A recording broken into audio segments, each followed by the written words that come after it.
మూర్తి భవించిన అనుభవ విద్యావాణి క్షేత్ర JEE mains లో కొట్టింది సూపర్ బోని. ఇవాళ ఎన్నో పథకాలు ఇచ్చుకుంటూ ఆయన చెప్పుకుంటూ వస్తా ఉన్నాడు. ఆయన ఆరోగ్యశ్రీ ఇచ్చానని చెప్పి అంటున్నాడు. ఆరోగ్యశ్రీ ఇస్తున్నారు సరే, హాస్పిటల్కి ఆ బిల్లు కట్టరు, హాస్పిటల్ వైద్యం చేయలేని పరిస్థితి. అది పిల్లలకి స్కూల్లో ట్యాబ్లు ఇస్తా అని చెప్పి అంటున్నారు. స్కూల్ పిల్లల పేరు పెట్టుకుని అడ్డు పెట్టుకుని కూడా దాంట్లో కూడా కమిషన్ నొక్కేస్తున్నారు. ఏ మాత్రమైన సిగ్గుందా అని చెప్పని కూడా మేము అడుగుతా ఉన్నాం. అసలు ఆఖరికి చిన్నపిల్లల దగ్గర చాక్లెట్లు కూడా దోచేసి బ్యాచ్ లాగా ఉన్నట్టున్నారు వీళ్ళందరూ. అందరికీ సంక్షేమం అందజేస్తానని చెప్పి అన్నారు, సంక్షేమం అందజేస్తామని చెప్పి అన్నారు. సంక్షేమం డబ్బులు అందరు అకౌంట్లో వేస్తున్నారు సరే, కనీసం ప్రజలు తిరగటానికి సరైన ఈ ప్రాంతంలో రోడ్లు ఉన్నాయని చెప్పని అడుగుతా ఉన్నాం. పిల్లలకి ఫీజు రియంబర్స్మెంట్ డబ్బులు ఇస్తున్నా అని చెప్పి అన్నారు. అది ఎప్పుడు పడతాయో తెలియదు, ఏం జరుగుతుందో తెలియదు. అది చదువుకున్న తర్వాత ఎవరి కాళ్ళు వాళ్ళ తల్లిదండ్రుల దగ్గర ఉండాలని చెప్పని కోరుకుంటారు. అది ఇక్కడ ఉండాలి, మన ప్రాంతంలో ఉండాలని చెప్పంటే సరైన ఉపాధి ఉండాలి.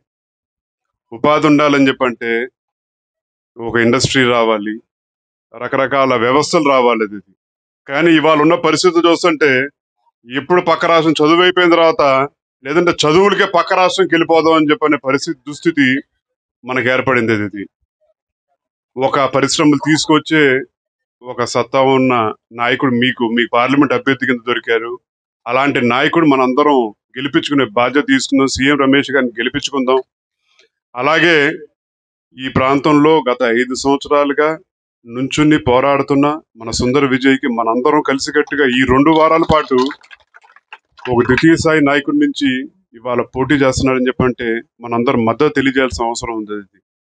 ఇవాళ కూటమి ధర్మంలో ఎంతో పెద్ద మనసుతోటి నాగేశ్వరరావు గారు మద్దతు తెలియజేస్తా ఉన్నారు. ఇక్కడ జనసేన సీటు తీసుకున్నారని చెప్పంటే, పవన్ కళ్యాణ్ గారు 21 సీట్లే తీసుకున్నారని చెప్పని అందరూ విమర్శిస్తా ఉన్నారు. ఎన్ని సీట్లు తీసుకున్నారు కాదు, 175 నియోజకవర్గాల్లో ఆయన మద్దతు తెలియజేశారు.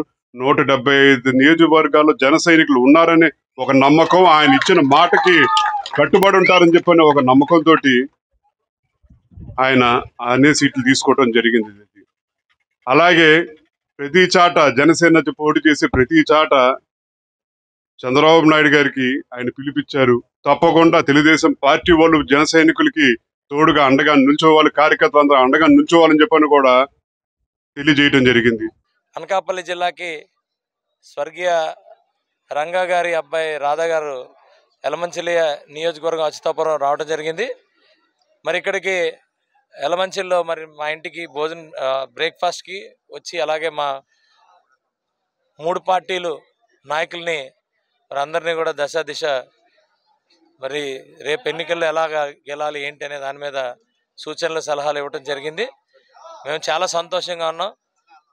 మరి పెద్ద నాయకులందరూ కూడా ఈరోజు ఎలమంచిల్ని గెలిపించాలి, గెలవాలి, 175 సీట్లు కూడా గెలవాలి, ఈ రాష్ట్రాన్ని రక్షించుకోవాలనే మరి దీని మీద పూర్తిగా అన్ని నియోజకవర్గాలకు తిరగటం, మరి ఈ రాష్ట్రానికి మంచి జరుగుతున్నది అన్నదానికి ఇదే నిర్వచనం. మరి ఇది మరి డెఫినెట్గా అందరం కూడా కష్టపడి ఈ నియోజకవర్గాన్ని అలాగే ఎంపీ నియోజకవర్గాన్ని కూడా గెలుచుకుంటాం.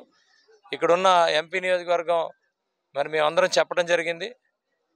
బీజేపీ ఎంపీ సీఎం రమేష్ గారితో పాటు ఉన్న 7 నియోజకవర్గాలు కూడా కూటమి కైవసం చేసుకుంటుందని చెప్పి నాయకులందరూ కూడా చెప్పడం జరిగింది. సుమన్ టీవీలో మీ పర్సనల్ అండ్ బిజినెస్ ప్రమోషన్స్ కోసం కింది నెంబర్కి కాంటాక్ట్ చేయండి.